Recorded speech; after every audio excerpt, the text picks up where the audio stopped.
Lectura patrística para el día viernes de la quinta semana del tiempo de Cuaresma. En el nombre del Padre, y del Hijo, y del Espíritu Santo. Amén. Del Tratado de San Fulgencio de Ruspe, obispo, sobre la fe a Pedro. Los sacrificios de víctimas carnales que la Santísima Trinidad, el mismo y único Dios del Antiguo y del Nuevo Testamento, había mandado a nuestros padres que le fueron ofrecidos, significaban la agradabilísima ofrenda de aquel sacrificio en el cual el Hijo de Dios había de ofrecerse misericordiosamente según la carne, Él solo por nosotros. Él, en efecto, como nos enseña el apóstol, se entregó por nosotros a Dios como oblación de suave fragancia. Él es el verdadero Dios y el verdadero sumo sacerdote, que por nosotros penetró una sola vez en el santuario, no con la sangre de toros o de machos cabríos, sino con su propia sangre. Esto es lo que significaba el sumo sacerdote del Antiguo Testamento cuando entraba con la sangre de las víctimas una vez al año en el santuario. Él es, por tanto, el que manifestó en su sola persona todo lo que sabía que era necesario para nuestra redención. Él mismo fue sacerdote y sacrificio, Dios y templo, sacerdote por quien fuimos absueltos, sacrificio con el que fuimos perdonados, templo en el que fuimos purificados, Dios con el que fuimos reconciliados.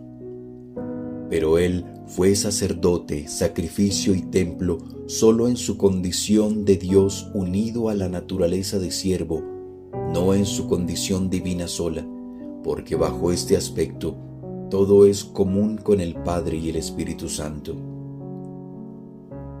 Debemos pues retener firmemente y sin asomo de duda que el mismo Hijo único de Dios, la palabra hecha carne, se ofreció por nosotros a Dios en oblación y sacrificio de agradable olor. El mismo al que, junto con el Padre y el Espíritu Santo, los patriarcas, profetas y sacerdotes del Antiguo Testamento sacrificaban animales.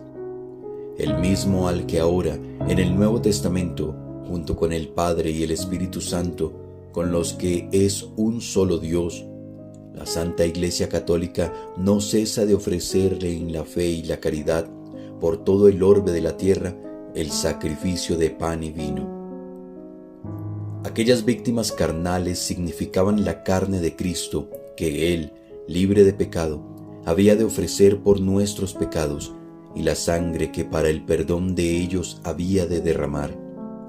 Pero en este sacrificio se halla la acción de gracias y el memorial de la carne de Cristo que Él ofreció por nosotros y de la sangre que el mismo Dios derramó por nosotros.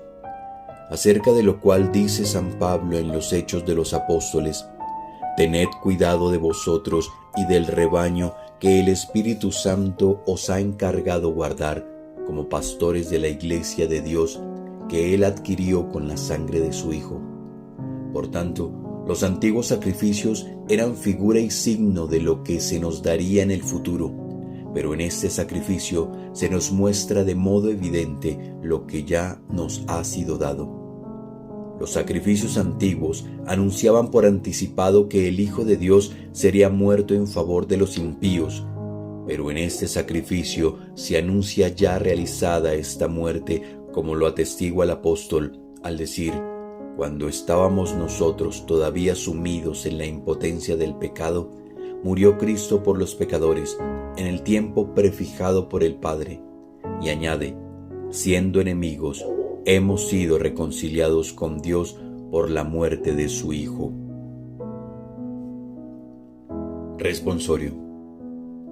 A vosotros, que antes estabais enajenados y enemigos de vuestra mente por las obras malas, ahora Dios os ha reconciliado en el cuerpo de carne de Cristo, mediante la muerte, presentándoos ante Él como santos, sin mancha y sin falta.